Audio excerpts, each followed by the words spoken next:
Hey guys, what is going on? This is DaaroDS, and welcome back for more Phenomeno, the the horror-esque short visual novel based on the light novel series of the same name.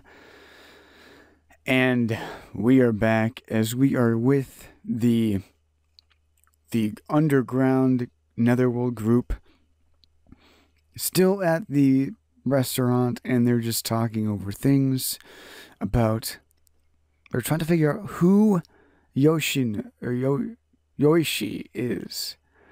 And we just stopped right at a point right here, so we're going to continue on.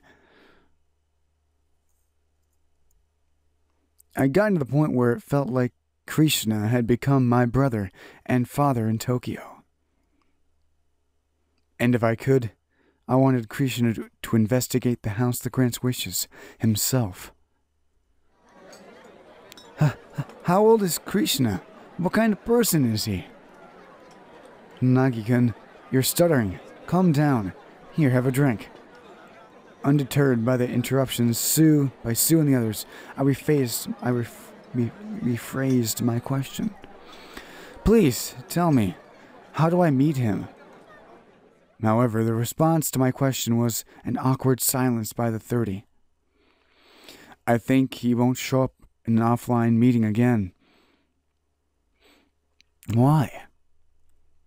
Some things happened. Some things? Well, eventually you'll find out. Leave it be for now.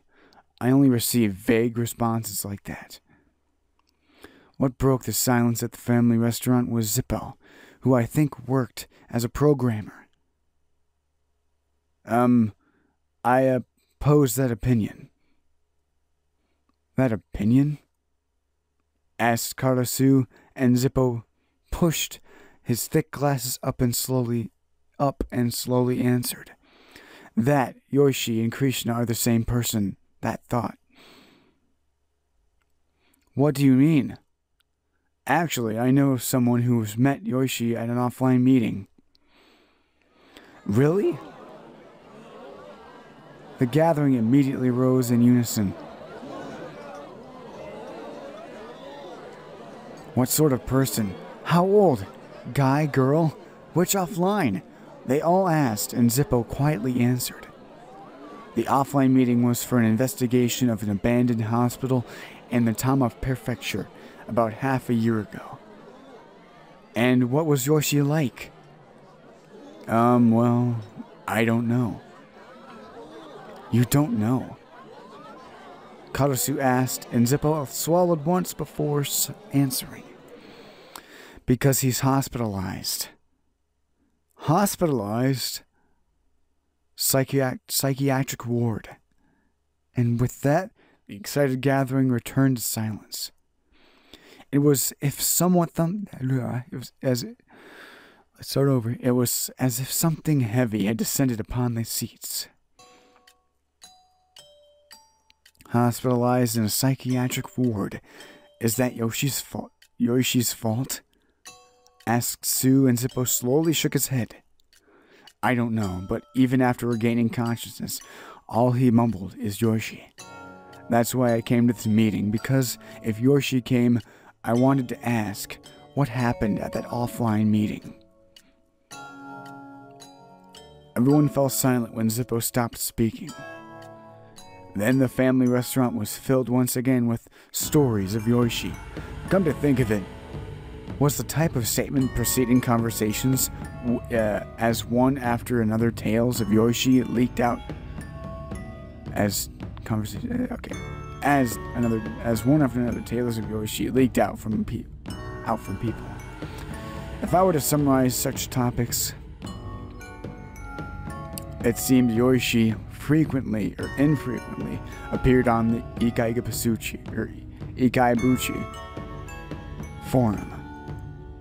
Its appearance was not common, but whenever it showed up, it would post in almost every thread, providing opinions on everything, regardless on how maniacal the topic. Given the time of appearance, Yoshi could be imagined as an occult maniac that was sitting in front of the computer almost 24 hours a day. It had knowledge of the supernatural to rival Krishna, but their posts showed no signs of sharing the ghost's love that defined Krishna. If anything, they could be described as more eerie, as if a dead person had eerily joined the internet. Maybe the rumors that Yoshi isn't a living person, they might be true after all, mumbled Joey, who said that he was a writer for a magazine. Remember that thread that popped up some time ago? I'm a ghost, but do you have any questions? Ah, the one where IP traces and PC hosts all came up empty? So the people wondered whether it was real? I'm of the opinion that ethereal forms have a good synergy with computers and digital equipment, because you know brainwaves are weak electrical signals too. You do hear a lot of tales of ghosts writing online. Then that Yoshi, mumbled Sue in a summarizing way. We can see it, but is it already here? Those words sent a chill down my spine. Don't you mean my spine? There's some typos. I looked around the brightly lit store. It wasn't just me. It seemed like everyone felt something cold.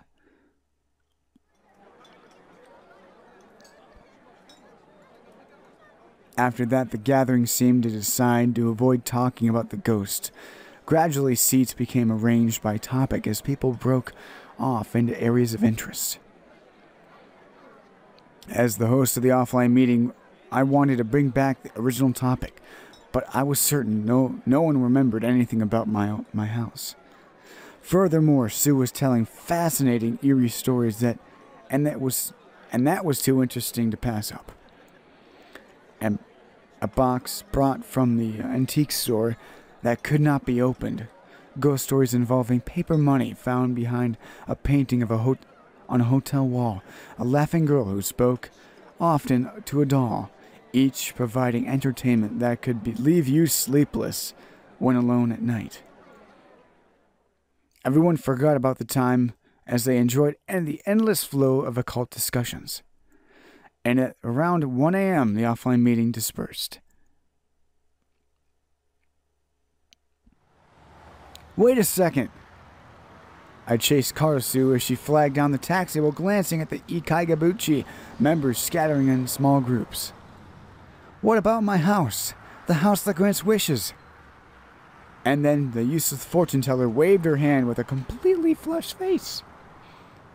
No problem. It's just that, schema.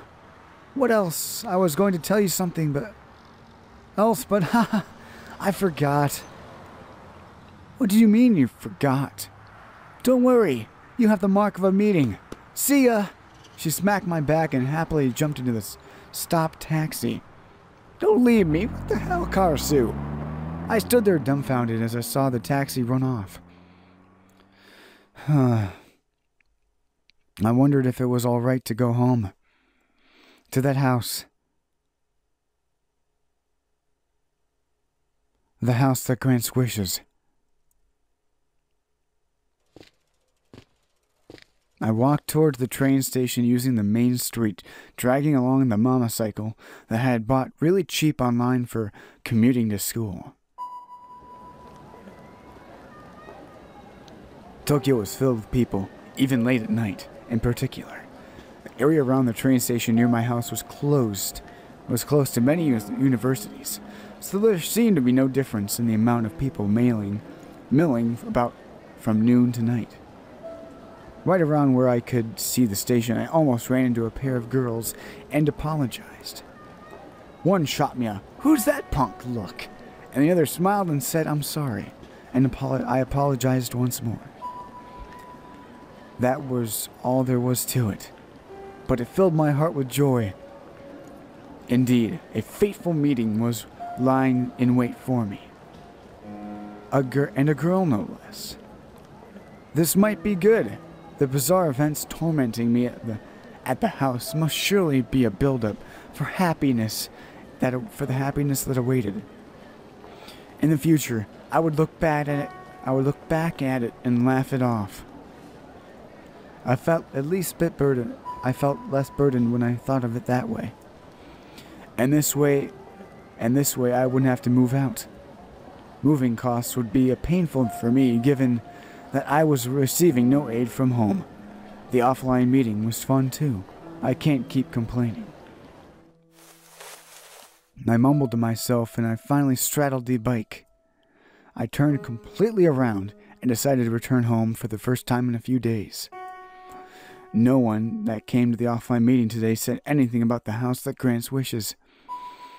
If you look at it from another angle, it means it can't possibly be a ghost incident, but it's as shameful as the original poster.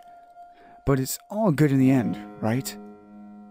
What could have happened if I dragged people over to my house and it turned out that there were no ghosts? I'd just be a laughingstock. Having finished arming myself with logic, I faced the soft, comforting night breeze and powered the pedals. I'd recovered to the point where I may have even hummed. However, I noticed when I was about to re-enter the main street from the arcade in front of the train station, there was a strange, abnormal feeling on the back of my left foot. It was like I was constantly stepping on the gum, so I stopped my bike and took off my sneaker right there. And then I lifted my left foot a bit and looked at the sole and froze. All of my good feelings were extinguished, and I felt my blood freezing on the back of my sneaker.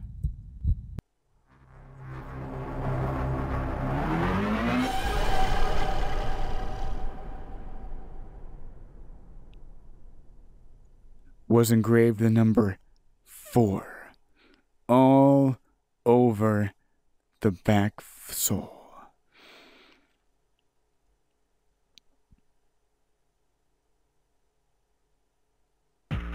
Damn it.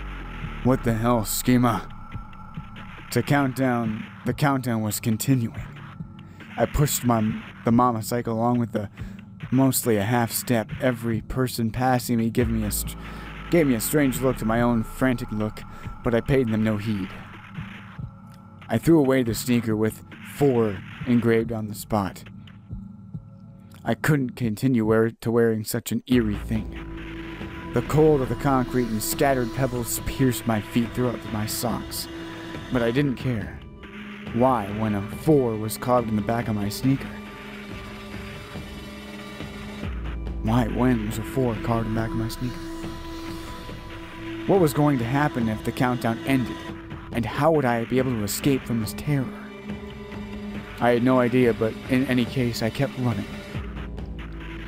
People in fancy clothing looked at me and laughed, but I didn't care. I just wanted somewhere with a warm atmosphere. Where? Where could that be?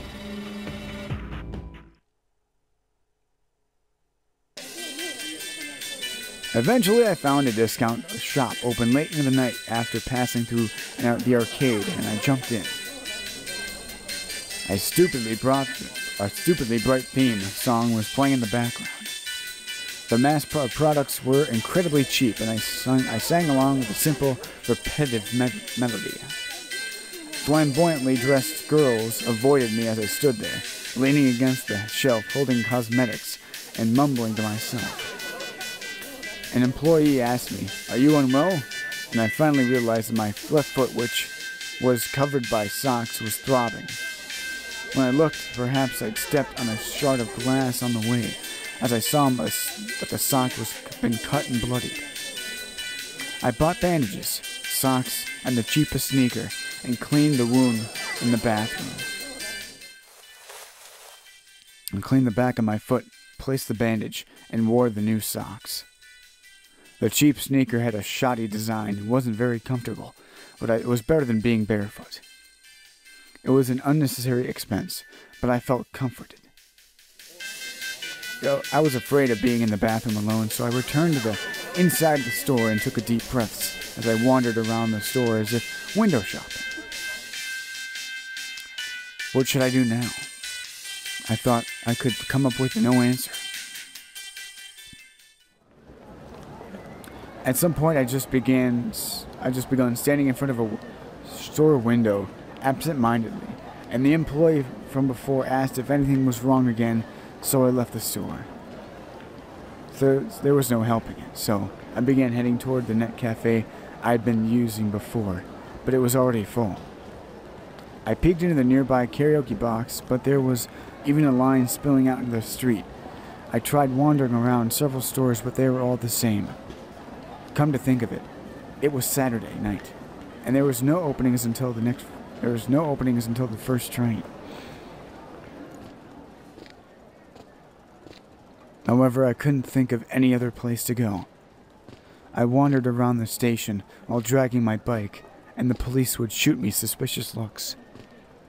I almost felt like it would be more comforting to be arrested, but some level of common sense remained in me, so I turned back to the main street.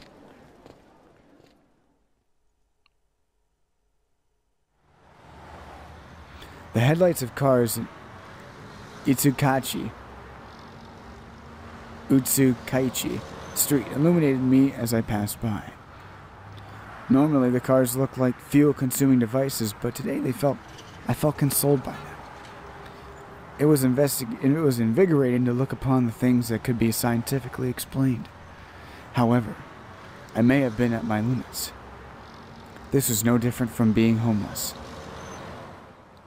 I had no one that I was intimate with enough in Tokyo where the light never dims. I had no place to go, and I was running low on funds. So I spontaneously looked at the night sky, but there was no clouds, and there were no stars, just an obsidian dimension that stretched on as if painted. Perhaps I could call my sister and borrow some money in the morning, and then go back to Shizuoka. Tokyo was too much for me, which was something humiliating to say, but this was all too unexpected. I'd imagine most people would have trouble in such a case too. Mother, I'm sorry. You supported me so much in coming to Tokyo. Then, I saw a strong light at the end of the night street. When I looked up, I realized that I'd come back to the family restaurant. I see. So this was also open 24 hours. That was enough to make me feel like I'd found a million allies, and my knees almost buckled. The drink bar was cheaper than the net cafe, and there were plenty of people about due to it being a Saturday night. I should have stayed here from the start. I laughed myself dryly, and I must have been very hard to approach with how I looked. Anyways, I left my motorcycle on the bicycle lot for the family restaurant, and then I was about to enter when I recoiled. There was something even more bizarre that made me not want to get any closer. Outside the big glass window of the store, inside the fern thicket that seemed to have been planted to cover the store,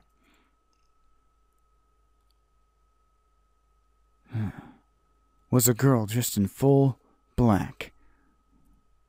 She wore a black long coat even though it was spring, and her long hair stretched down her back, and her skirt and her boots were also pure black.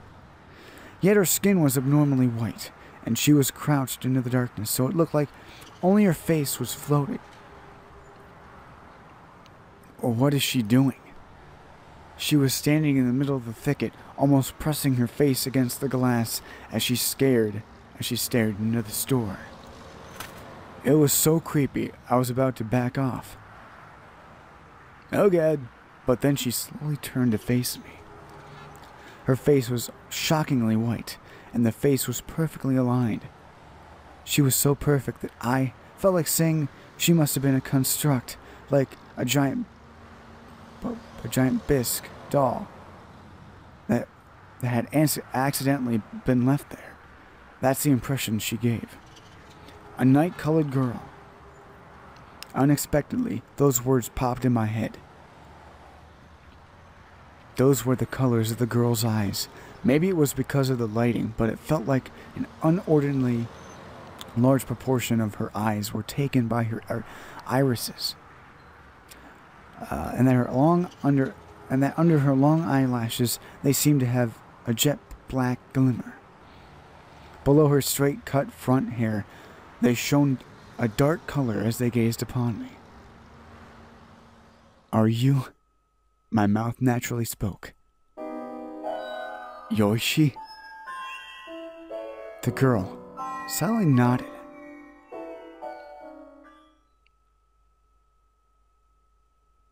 Yoshi isn't a living person. Those that meet Yoshi die 7 days later. Offline meetings that Yoshi attends end in terror.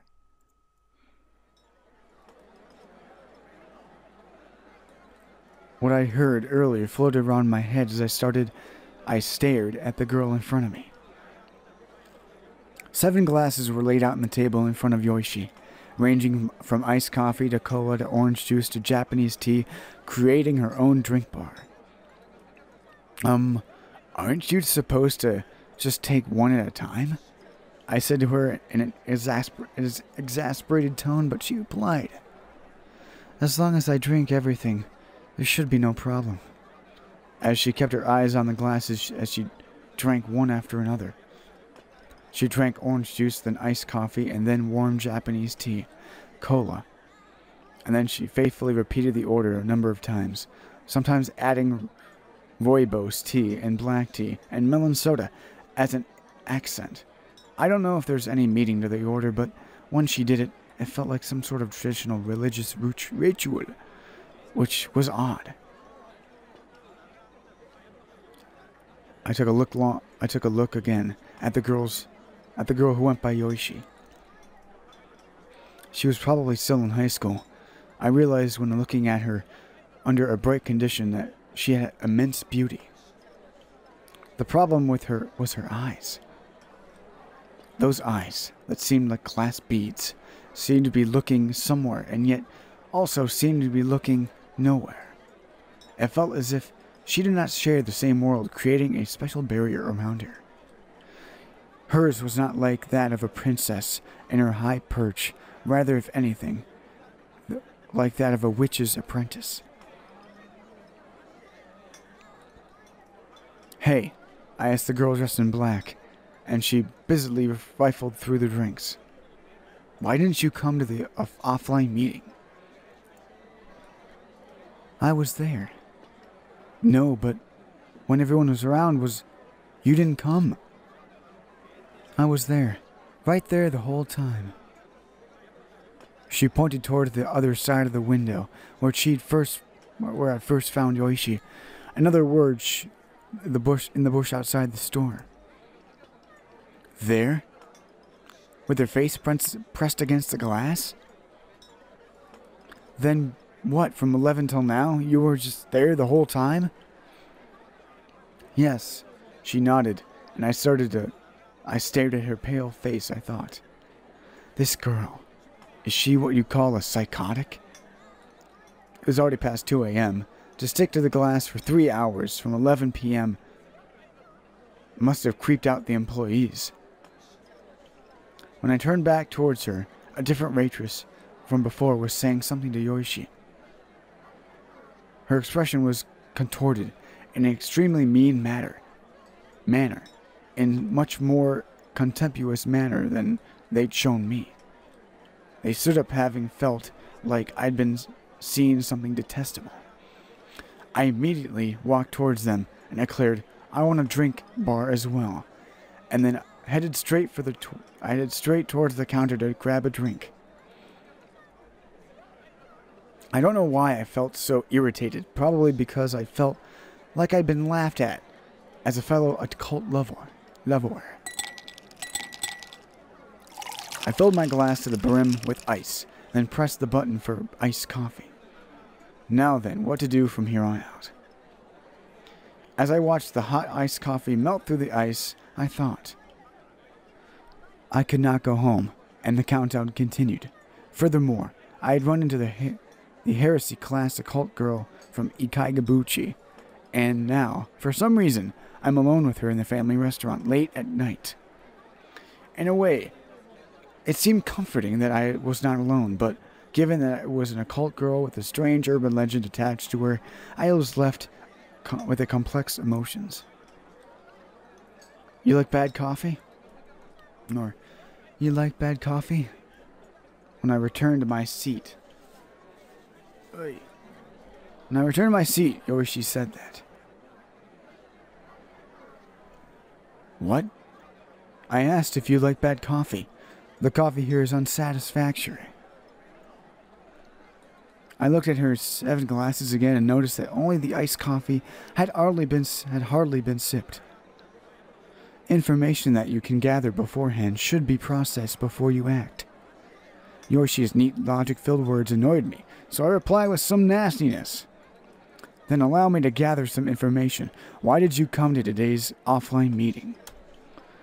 Because I was interested. In the house that grants wishes? Why are you so interested in that house? The sounds are probably just structural groans, and the engravings might have been just be my mistake, right? I said exactly what Kars had told me, in a self-deprecating manner. And Yoshi simply said, of course, without any hint of retorting. Then why? When I read about that house on the forum, I felt a bit of oddity. Her low whispering tone gave me goosebumps. There were countless stories of oddities overflowing on the internet, but most of them are fake. Real ones, though, they have a scent that cannot be hidden. Something hot and bubbled forth from the bottom of my stomach at those words. Having a psycho believe you isn't really something to be pleased about, but I was, to be frank, happy there was someone that would finally listen to the source of my fears. Indeed, that place was real, and I was in shambles already, but as the bottom of my shoe had been carved into. Hey, what is that? Is it a ghost? Are you a type that can see them? What do you mean by having a scent that cannot be hidden? I couldn't stop myself from blurting out questions, and Yoshi stared at the glass of orange juice as she flatly answered. First question first. It may not be a ghost. What? Next question. It's not that I can see everything. Final question. A feeling. Real abnormalities always have a strange sense of non-fitting together. Yoshi switching out of her previous day's posture and began talking. Strange phenomena happen. People related to it become afraid. When you investigate, you'll find out that someone committed suicide there. I won't say such neatly placed together stories are all fake. However, the real fun ghost stories surpass such things. There's a feeling as if someone important had been skipped over. Being able to fill in the gap is a single theory of the other side. In and out, in other words, what? What was the eerie sound that keeps happening at my house? Why are the numbers being written? Why are they always going down? What happens to me when the number's out? I subconsciously stood up as I shouted, "What's going to happen to me?" The store went silent, and everyone was looking at me. Embarrassed a bit, I sat back down. However, I couldn't figure out what was going on. I didn't know what to do anymore.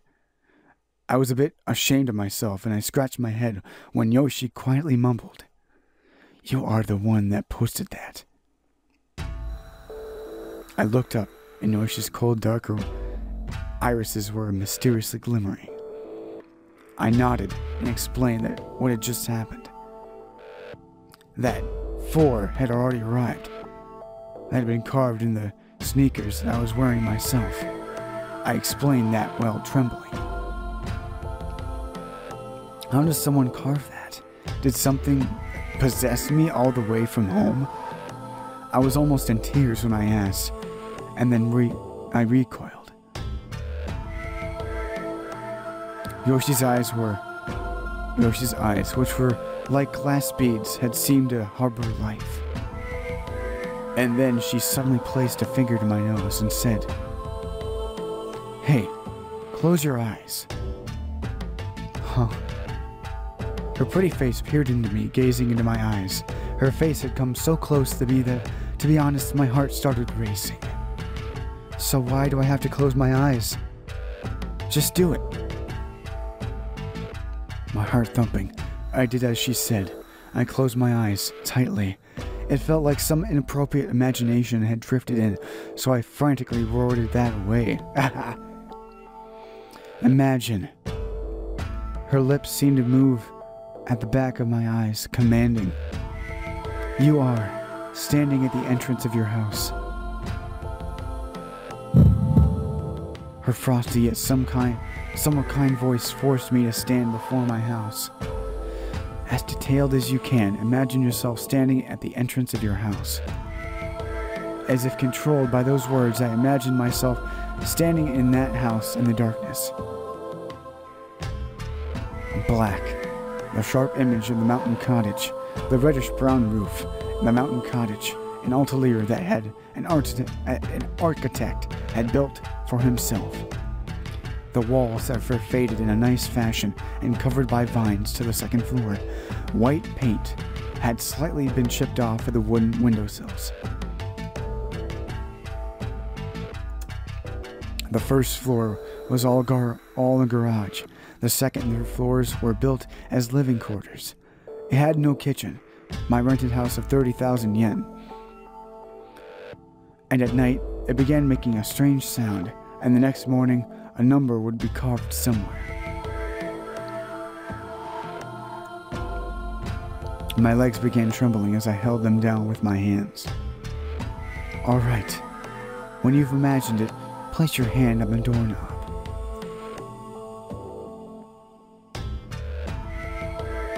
All right, now open the door. I opened the door. My shoes were sprawled out in the foyer. When I rushed out of the house, I kicked the leather shoes out from the way, but my feet refused to go further. It felt like someone in the house, even though no one should be in it. Someone in the house. The thick, spiky hair, sticky air seemed to make me feel that way.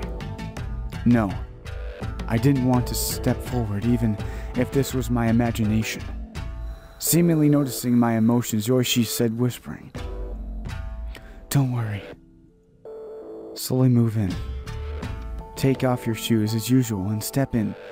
When you step in, I don't care what order, but open every window in your house.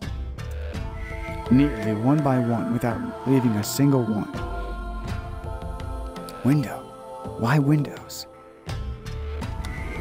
I thought that, but I heeded her as I went to the window in the living room and unlocked it and opened it. And from then on there to the Japanese-style room I was using as a bedroom, I unlocked and opened the window. From then on to the Japanese-style room to the bathroom opened. To the bath opened. Then I progressed to the third floor.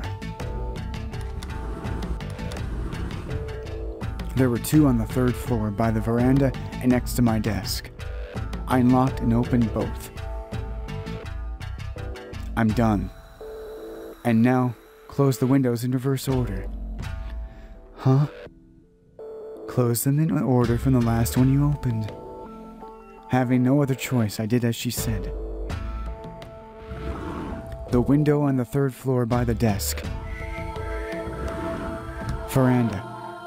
Then down to the second floor and, the bath. The toilet. Japanese-style room. Living quarters. I closed them all. Yes, done. Now open your eyes.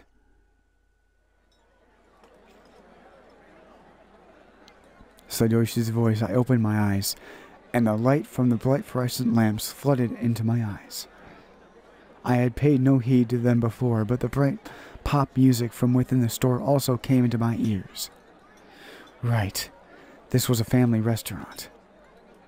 I rubbed my eyes strongly when Yoshi asked me, "How was it?" "What do you mean, how was it?" "Was it to the point of this?" "Was there anyone in the rooms?" My hair stood on those words. There was. That on the landing of the stairs on between the second and third floors, a middle-aged man wearing an ashen-colored clothing seemed to have been there.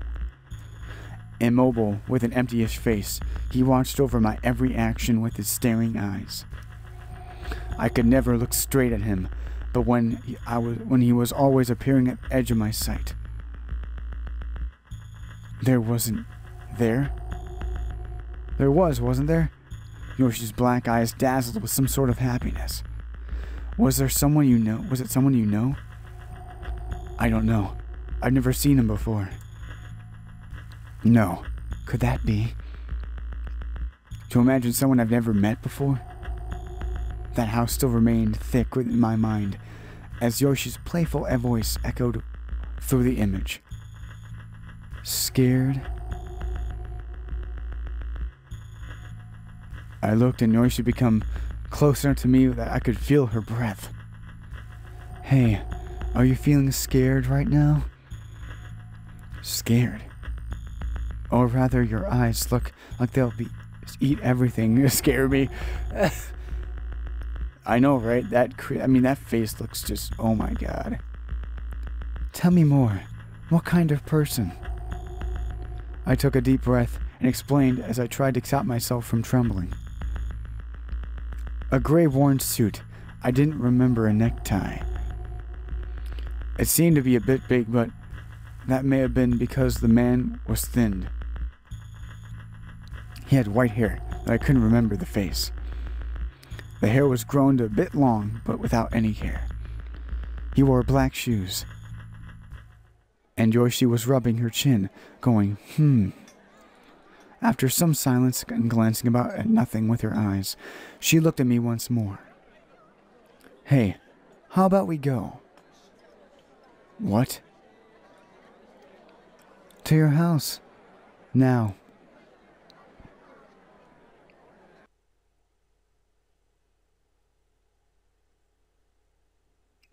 Why did this happen? It was a night with a beautiful moon, and I was dangerously pedaling the motorcycle. I passed through the residential area to the north of the train station near the family restaurant, then continued west along the Grooved River. The Grooved River was called Shimokawa, and was one of the rivers that flowed into the Tamagawa waterworks. This river gradually curved northeast and headed toward the area I lived. Every time my bike bounced off the bumpy road, Yoshi's body pressed against mine as she sat behind me. I could feel the slight inflatulation of her breasts on my back through my jersey, and every so often I had misplaced my thoughts of how we looked like a nice couple. However, what was hanging on my back was a psycho girl dressed in entirely black. Her arms wrapped around my waist were oddly cold. Aren't girls supposed to have a higher body temperature? Like soft and warm with a nice scent? However, I could hardly feel any heat from Yoshi, who was sitting near the rear of the seat on my bicycle. If it were to turn out that I can only see her, I wouldn't even be surprised. That's how far away from a date this nighttime bicycle rendezvous was. The residential area became distant, and in its stead became fields. The city lights became dim, and I felt it. I felt the number of stars increased, and the scent of grass became stronger. We were much closer to my home. quite rural. Shut it. That was my response to Yoshi's line after some period of quiet. I don't mean it in a bad way. I didn't realize Musashino had such a place. That's why I figured that rent would be low. I vented a bit of my feelings in self-deprecation.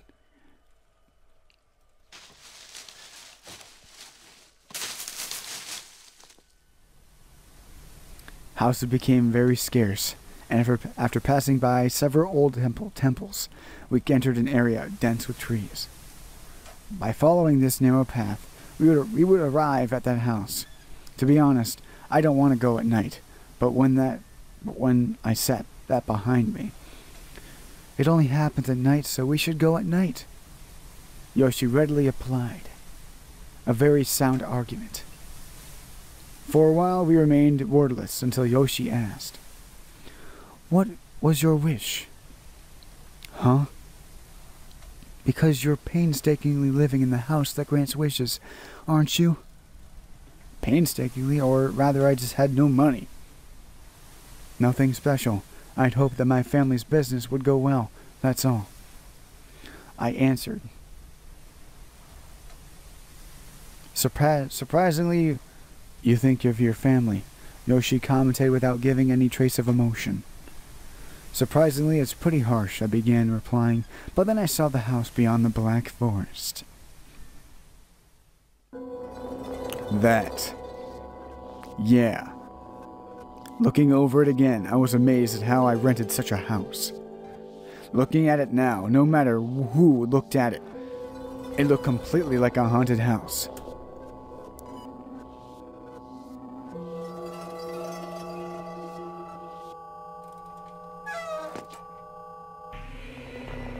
As I slid the motorcycle into the first floor garage, Yoshi jumped off the rear seat of the bike.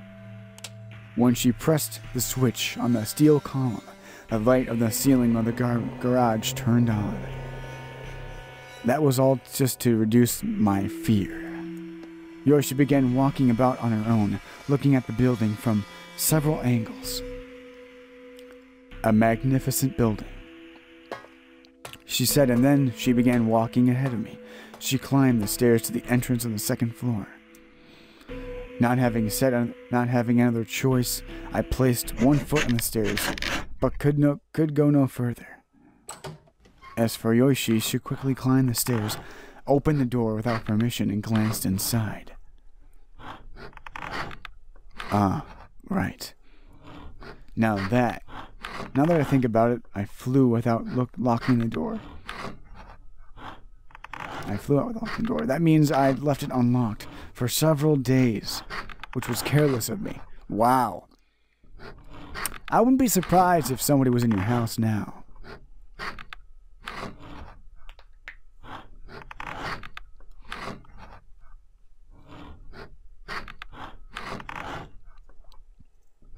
Alright. I was just looking up from the bottom of the stairs. It was pretty shameful, but I'm not the one that experienced the fear. I'm the one that did it. I'd say it's pretty normal for an animal not to want to get any closer unless safety is ensured. How is it? Dark. Well, of course. And with that, Yoshi quickly went inside. I was afraid of being left at the bottom of the stairs, so I rushed after Yoshi.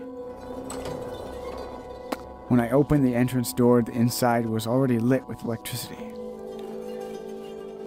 Yoshi stood up next to the lamp switch, glancing from around the ceilings to the walls. Light is great. I felt calmed by it, just being bright to the point of not knowing whether those creepy happenings were reality. When I was about to take off my shoes at the foyer, I saw that Yoshi's knee-high boots had already been taken off neatly.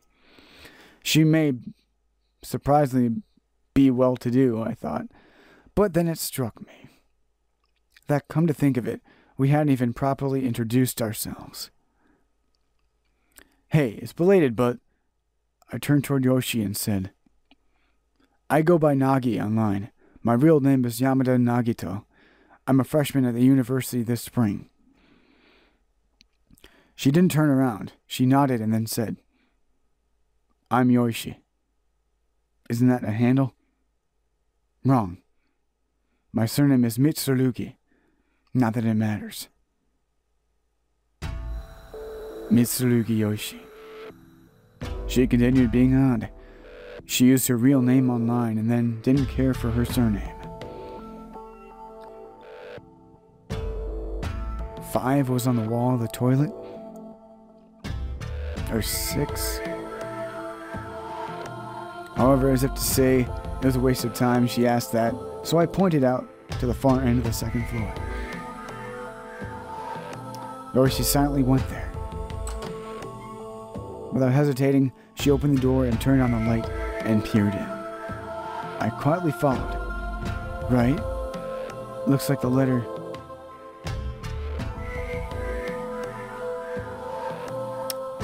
5. Or is that on the toilet? I think 6 was on the wall, and then 5 was on the toilet, so 6, I believe.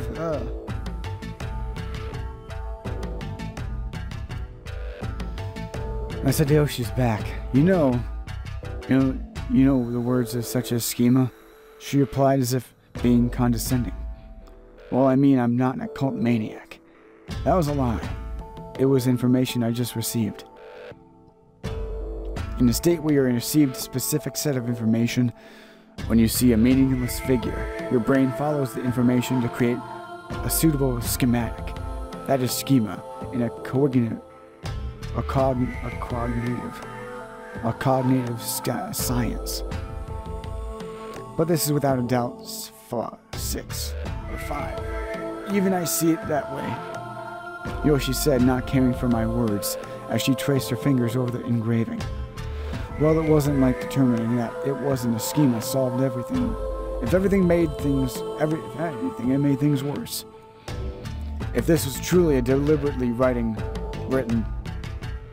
number, then someone wrote in this house, or rather something that was in the house. A 4 a 6 near the bath.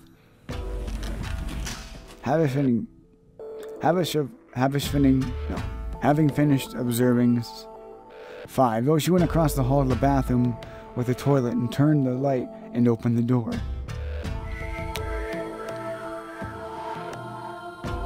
The window, okay though, so this is 6. Okay, that 5 and 6. She placed her right hand to the symbol engraved into the windowsill. When I followed behind Yoshi, I smelt something odd. Truth be told, it'd been bothering me since I met Yoshi, but now that I wasn't in close space with her, it became clear. Are you wearing some sort of perfume? Yoshi wordlessly shook her head. No, but you, this smell. And then I realized what the smell was. I'd smelled it in the rooms during middle school, a sour, nose-curdling smell, as if something was rotting. I totally understand this is a rude thing to ask a girl. I pinched my nose and asked, When did you take a bath? When was the last time you took a bath? Woo! And then Yoshi turned around and then looked at me quizzically. And then she looked at the ceiling. Oh my god. And then when she seemed like she was searching through distant memories, I had a bad feeling. What? You have to think about it? I don't quite remember. And maybe last month? Ew. What the hell? Take a bath. A bath! This is a bathroom. That's not what I mean. This is a bathroom. That's not what I mean. Do you not take showers, clean your hair? What does that have to do with this number going down?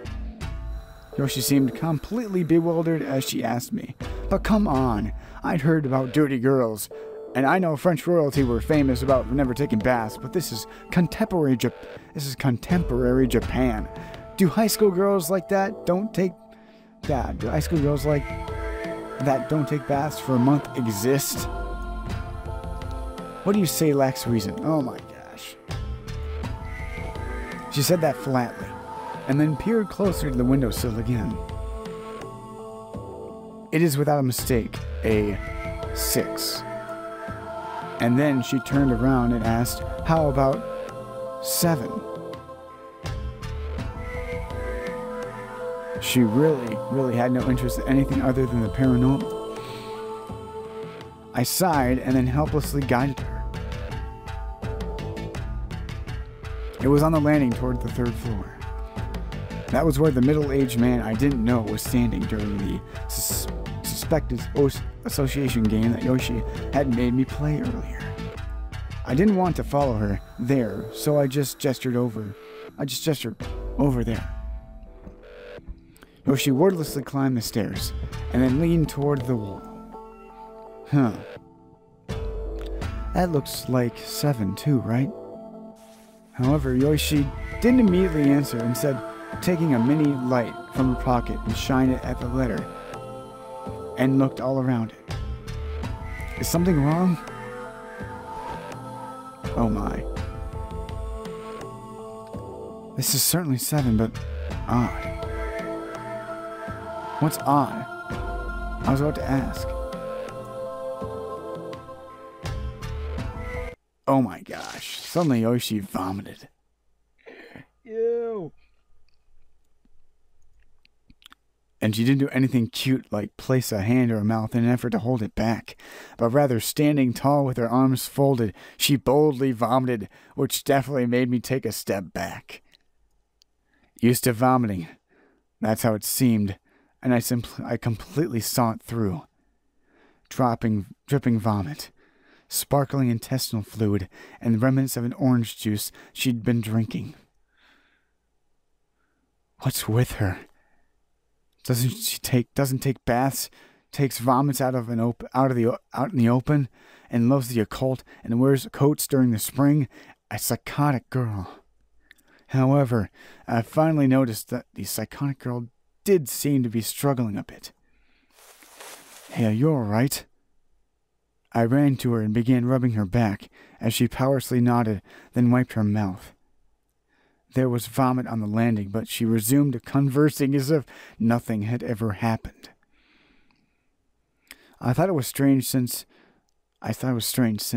when you wrote your post, I wondered why the countdown began from 7. Huh? Normally the countdown should start from 10 or 9. How should I know?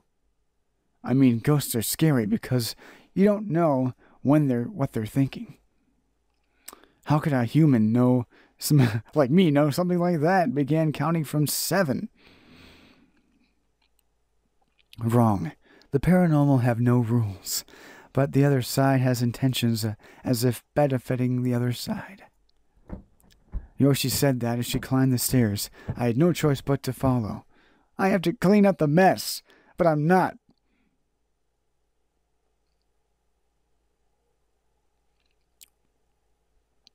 As if to say, there must be a 10 or 9 somewhere, or 9 or 8, I'm guessing. I don't know. Her posture, as she crawled about, scampering on all fours, scampering along the walls, was both creepy and comical. Afterwards, Yoshi began mumbling to herself, and didn't respond to me, so I gave up and went back to the 2nd floor. I poured water from the sink next to the toilet to get a bucket and threw a rag in. Ugh. After all, this is my house, and while I couldn't forget the hollow face of the middle-aged man I saw at the family restaurant, I tried not to think about it and cleaned up the vomit. Ugh, why does vomit smell so bad? Somehow it always entices you to vomit too. And it was irritating that the one who vomited seemed to not care at all. As if it was obvious that this would be my job to clean after her. Hey, do you not eat? There's only liquid in this, I said with a nasty tone. But Yoshi, who'd come back down from the third floor, simply mumbled that there was no numbers anywhere. I snapped at her totally depressed reaction. I said there was none.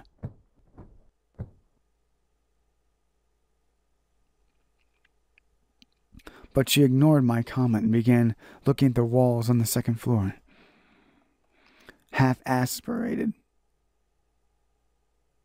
I watched over her as I went down to the second floor with the rag and bucket. Then I looked at the clock and I asked her, "Hey, are you alright being out at this hour?" Of course, that was pretty belated given that it was almost 3 a.m. If I were her parents, I'd be beside myself with anger. I hope you called home before coming out this hour. I mean, I know it's my fault that this is happening, but parents are always worried. I always thought my parents were annoying when I was out at home, but once you got to go away, you feel gracious for it. However, she wasn't listening to my lecture. I noticed that she was completely immobile, staring at a single point. "What is it?" I asked, but Yoshi didn't move. She stood still, frozen like a mannequin. I stood behind Yoshi and looked at her where she was looking.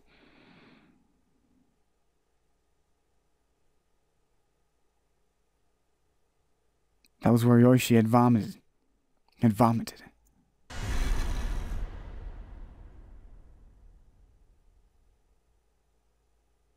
And exactly where the middle-aged man was standing, in my imagination that I only knew about. Wait a sec. Who are you doing a staring match with? When I placed a hand on her shoulder, she twitched, as if a curse had been lifted. And then she whispered ever so softly, "I see." When she turned around, her face was filled with joy. I could tell by the slight blush creeping into her pale face that she was excited. "Hey, did you notice?" "What?" But Yoshi didn't respond, instead turning on her heel and heading towards the foyer. Hey, wait! Let's get out. Let's get out. She quickly put her deep black boots on and then walked straight out of the entrance. I hurriedly put on my sneakers and chased after her. I tried not to look inside as I turned off the light and closed the door and remembered to lock it this time. I stuck close by Yoshi as she staggered down the stairs. When we walked near where the motorcycle was parked inside the garage, Yoshi looked up at the building once more and said, This building is very interesting." "What are you talking about?" "Under the stairs to the third floor, there's meaningless space." That moment I felt a chill travel down my spine. I see. The eeriness that I felt all along about this house, I finally understood it. Indeed, it had always felt like something odd was about this house. And then the area under the stairs which I could never reach. You couldn't enter the space under the stairs from either the outside or inside the house. You hear about places like that don't open sometimes. And this was similar to that in that we didn't know what was inside. And look at this. Yoshi pointed at the mailbox by the stairs in the front of the first floor. My full name was written in a piece of paper with the size of a business card, and 3 lines had been carved in, as if to overwrite my name. It was, unmistakably,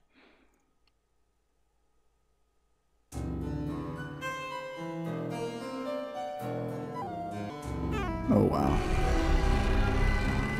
3. the countdown continued. Well, this is going to do it for episode number 2 of the horror-esque short visual novel called Phenomeno.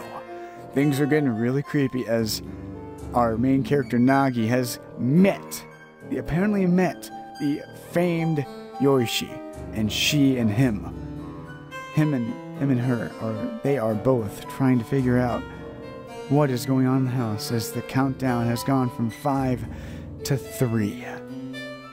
Stay tuned for more Phenomeno. This is DaaroDS signing out, and I'll catch you next time as we head down the road not forgotten. Anyway, this is DaaroDS signing out, and I'll catch you next time on more Phenomeno. Peace!